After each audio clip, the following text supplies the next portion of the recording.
हे आषाढ़ सावन मन भावन, भाद्र भद्र पावस पावन, कवियन की अभिराम प्रेरणा, चातक का चिरजीवन धन।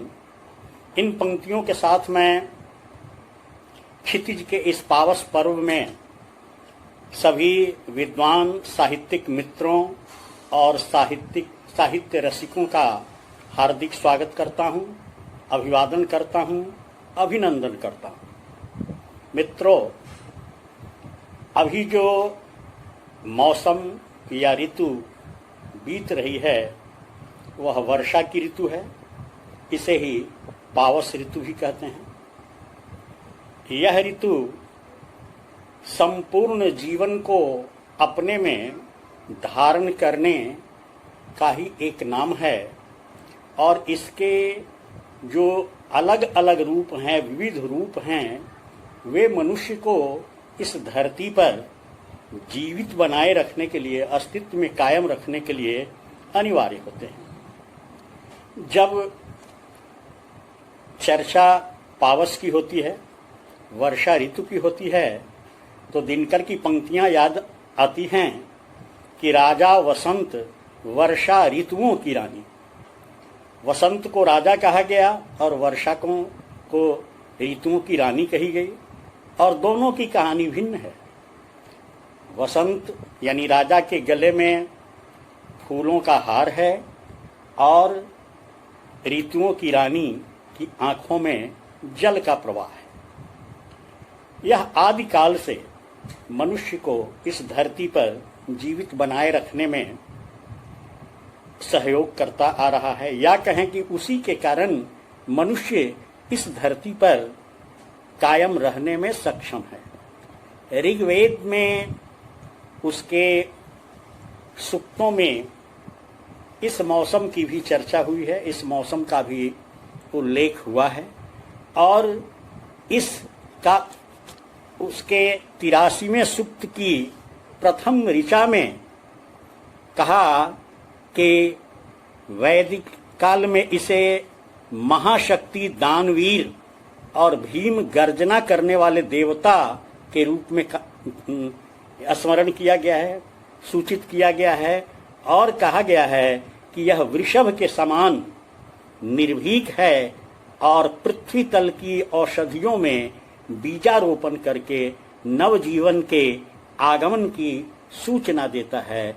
वर्षा और वर्ष जैसे, वर्षा से ही शायद वर्ष जैसे शब्द बने। वाल्मीकि कृत रामायण में भी किष्किंधा कांड में राम के मुख से इस ऋतु का वर्णन हुआ है।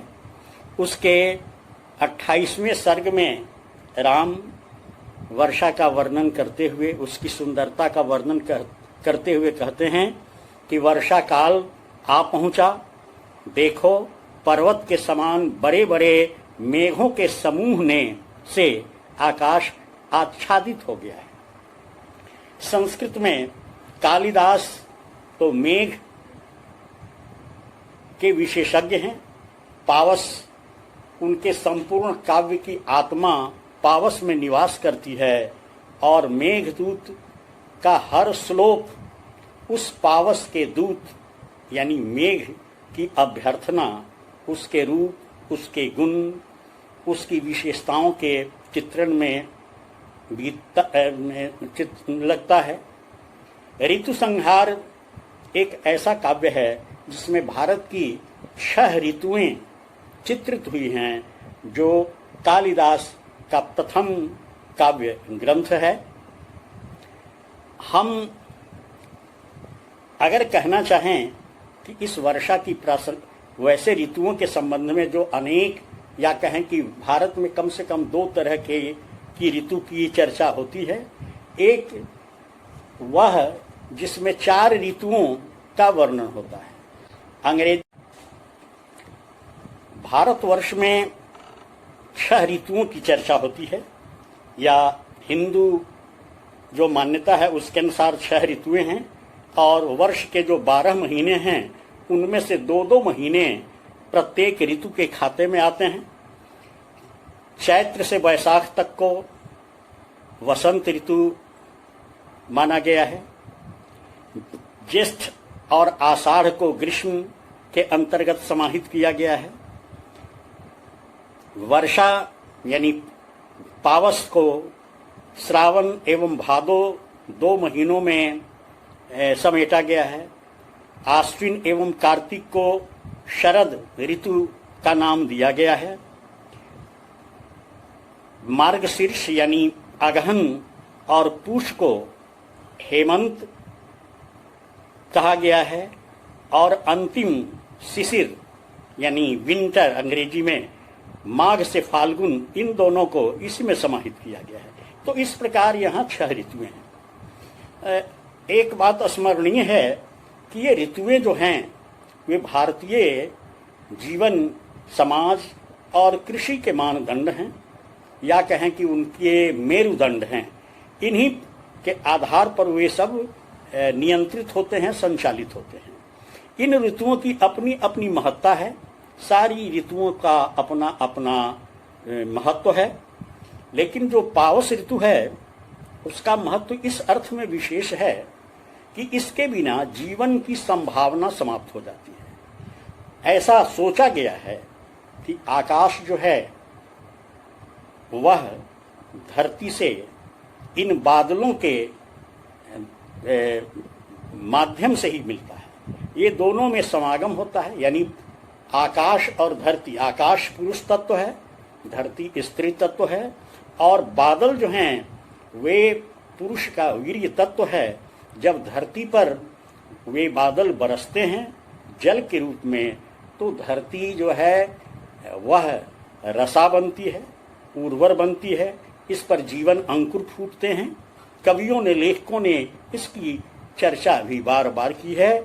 और जैसे पंत ने कहा कि सुरपति के हम ही हैं अनुचर, जगत प्राण के भी सहचर।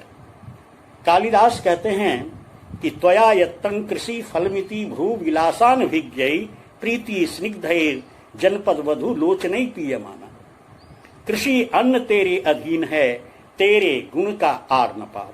तो इस तरह बादल या जो मेघ हैं या जो पावस है, इसका महत्व है। मेरी समझ से पावस को अगर हम देखना चाहें तो उसके 4 मुख्य आधार या 4 रूप, हमारे उपयोगिताएं हमारे जीवन में सामने दिख रही हैं। पावस का सबसे पहला कार्य है सृष्टि का संवर्धन, यानी यह पावस ही है जिससे यह धरती संवर्धित होती है। यहाँ के पेड़ पौधे, वनस्पतियां, नदियां, पर्वत, जीवन जगत, ये सारे के सारे इसी के बूते हैं। अगर आकाश से बादल नहीं बरसे तो धरती नीरस हो जाएगी, बंजर हो जाएगी, बेजान हो जाएगी, और फिर जीवन की किसी प्रकार की कल्पना भी संभव नहीं रह जाएगी। दूसरा है पावस कृषि संपन्नार्थ, यानी कृषकों का जीवन जो है वह बादलों पर निर्भर करता है। कहा जाता है कि भारत एक कृषि प्रधान देश है। यह भी कहा जाता है कि भारत अनेकता में एकता का देश है। यह भी कहा जाता है कि भारत ऋतुओं का देश है, यानी यह देश जो है उसमें एक ही समय कहीं भीषण गर्मी होती है तो कहीं हिमपात होता है, कहीं अपार जल वृष्टि होती है। इस रूप में एक ही समय यहाँ ऋतुओं का संगम लगा रहता है।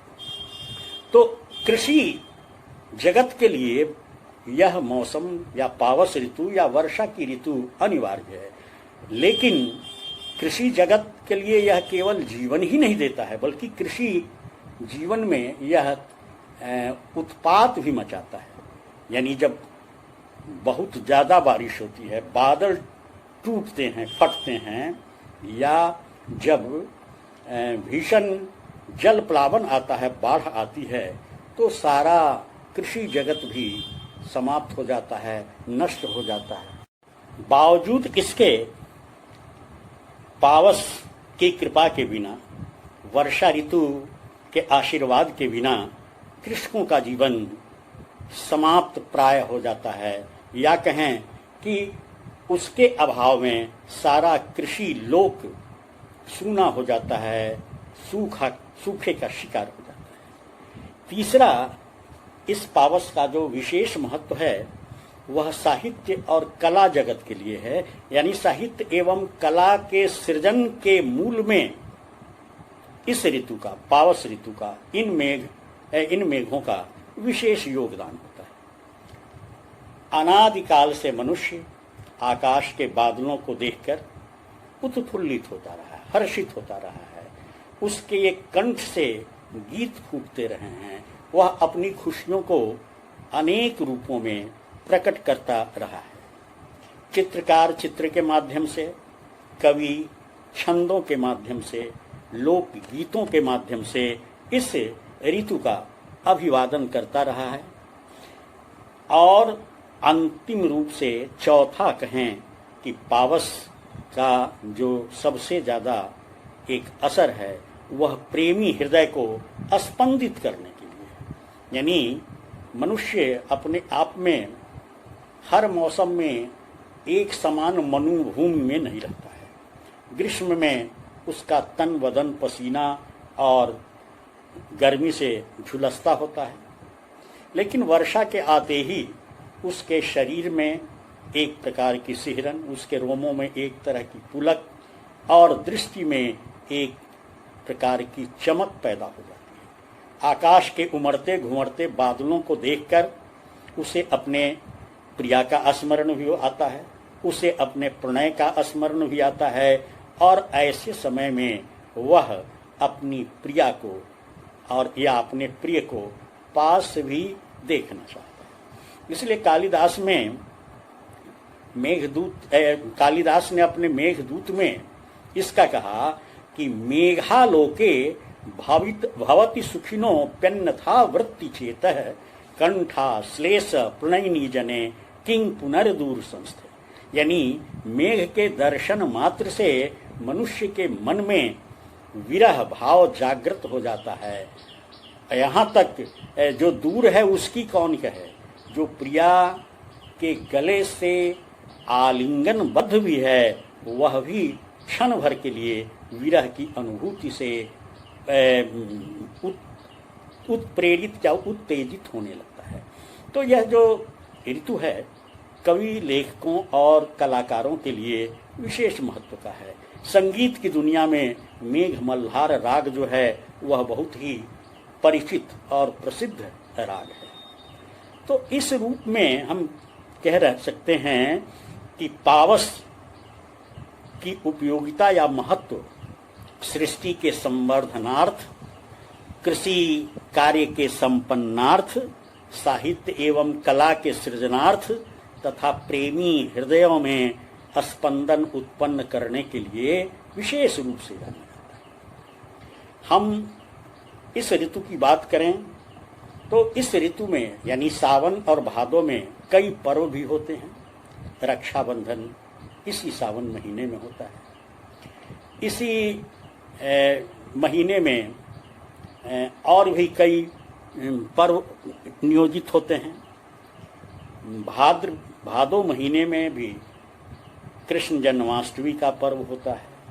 उसी महीने में गणेश चतुर्थी का व्रत होता है। सावन महीने में ही हरित तालिका या तीज व्रत होता है। यानी व्रत की दृष्टि से भी पावस ऋतु का विशेष महत्व है।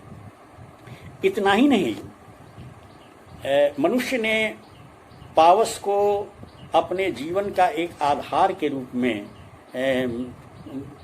परिकल्पित करने का प्रयास किया है और उसने इस पावस के बहाने अनेक प्रकार के गीतों और लोक संस्कृतियों को भी जन्म दिया है। जैसे कजरी एक बहुत ही प्रसिद्ध गीत विधा है जो इसी सावन भादों के महीने में गाई जाती है।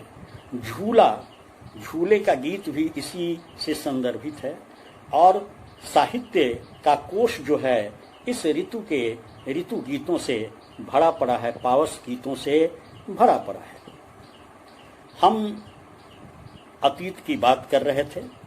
हमने वैदिक काल की बात की, हमने वाल्मीकि रामायण में इस पावस को क्या स्वरूप दिया गया उसकी भी बात की। कालिदास ने तो संपूर्ण मेघ दूत के माध्यम से इस पावस का विविध रूप में स्वागत किया है। हम जब हिंदी साहित्य की ओर अगर मुड़ते हैं तो जायसी भी इसमें बहुत ही सक्रिय नजर आते हैं, और जायसी की जब आकाश में बादलों को देखती है तो उसके मन में क्या क्या कल्पनाएं उठती हैं, वह अपने प्रिय की अनुपस्थिति का आभास करती हुई कहती है कि ना पावस वही देश रे, ना हेमंत वसंत, ना कागा वही देश रे, ना हेमंत वसंत। इसके चलते उसके पति आ नहीं पा रहे हैं। अगर ये होता, यह पावस ऋतु अगर वहां होती तो इस ऋतु को देखकर इसमें उसके विरह का आभास करके वे निश्चित रूप से आते।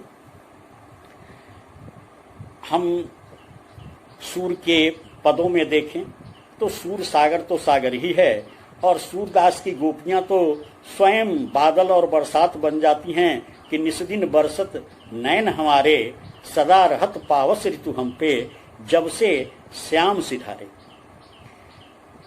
तुलसीदास के राम जब वनवास में हैं, ऋषिमुख पर्वत पर जब वे निवास कर रहे होते हैं, वैसे में ही यह पावस आता है। पावस का दृश्य चारों तरफ हरा भरा संदर्भ हो जाता है, आकाश बादलों से पट जाता है, और ऐसे में राम को अपनी विरहीन प्रिया या अपने से विक्त प्रिया की याद आती है, सीता की याद आती है, और वे मर्यादा पुरुषोत्तम होते हुए भी लक्ष्मण से कह पड़ते हैं कि घन घमंड नभ गर्जत घोरा, प्रियाहीन डर पत मन मोरा। तो इस रूप में राम भी विचलित होने लगते हैं। हम रीति काल में आवें तो बिहारी का एक बड़ा ही प्रसिद्ध दोहा है जिसमें वे पानी की जो दहनशीलता है उसकी चर्चा करते हैं। यह विरोधाभास अलंकार अपने में है।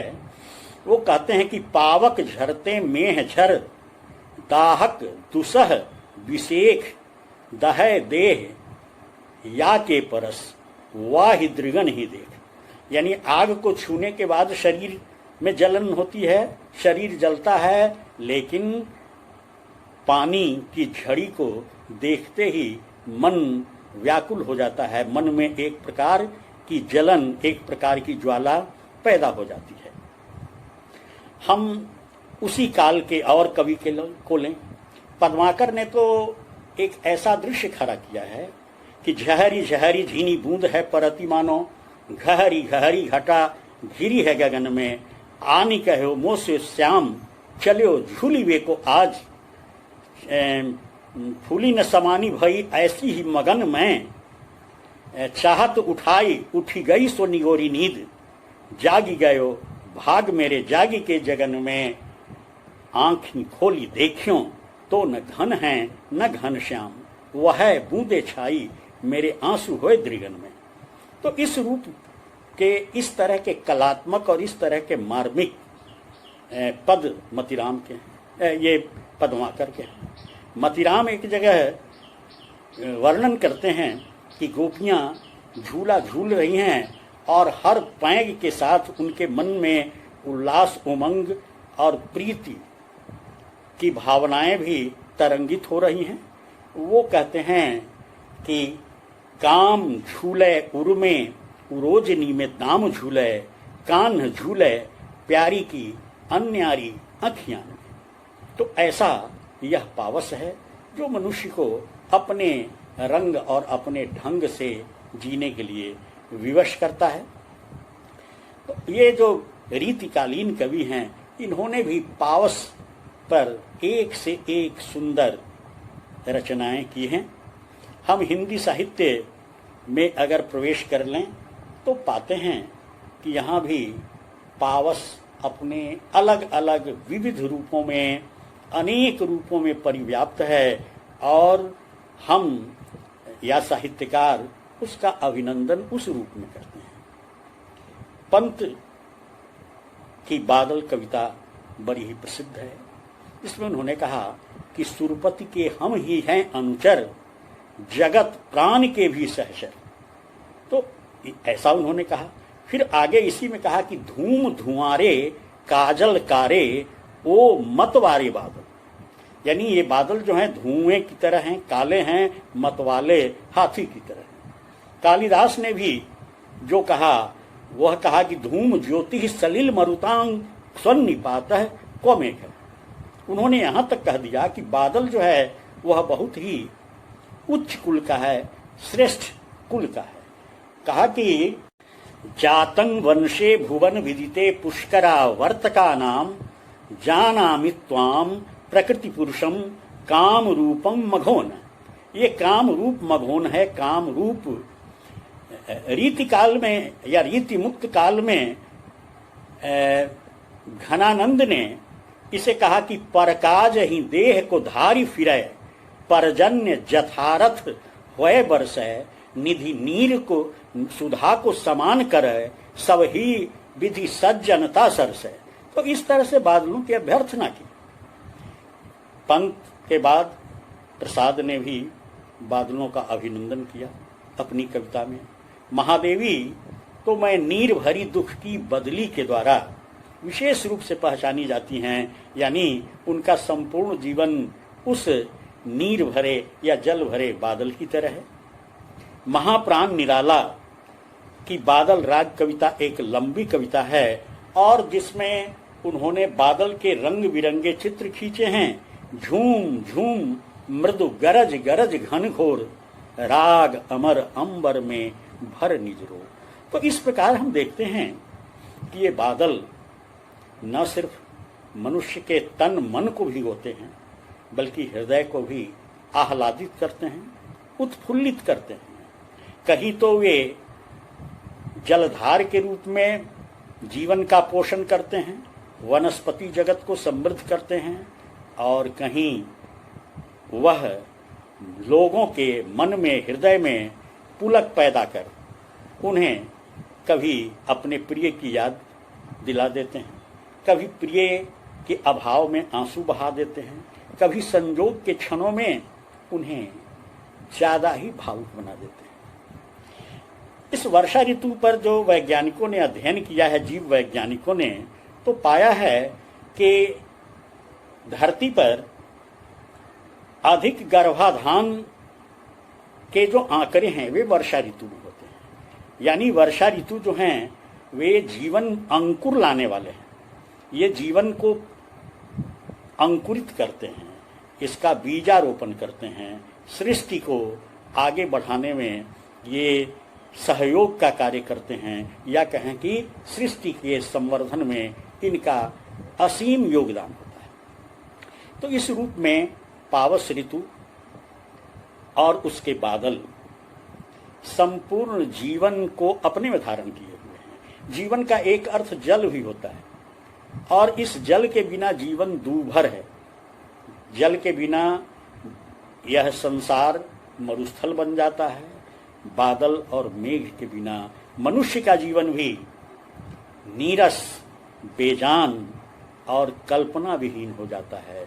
इसलिए आवें हम इस ऋतु का स्वागत करें, इसकी बूंदों का स्वागत करें, इसके विविध न्यारे कजरारे घुमरते उमरते रूपों का स्वागत करें और स्वागत करें क्षितिज के इस मंच से जुड़े सभी लोगों का कि यह ऋतु आपके लिए सुहावन हो, मन भावन हो। और मैंने कभी लिखा था कि आज फिर घिरने लगे बदरा गगन में, लो अचानक सुध किसी की आ गई है। तो आपका मन भी तरह तरह की अनुभूतियों, संवेगों और यादों से घिर जाए, भर जाए और आपके भीतर भी प्रेम की बौछार शुरू हो जाए इन्हीं शब्दों के साथ मैं आप सबका आभार और धन्यवाद व्यक्त करता हूँ। बहुत बहुत धन्यवाद।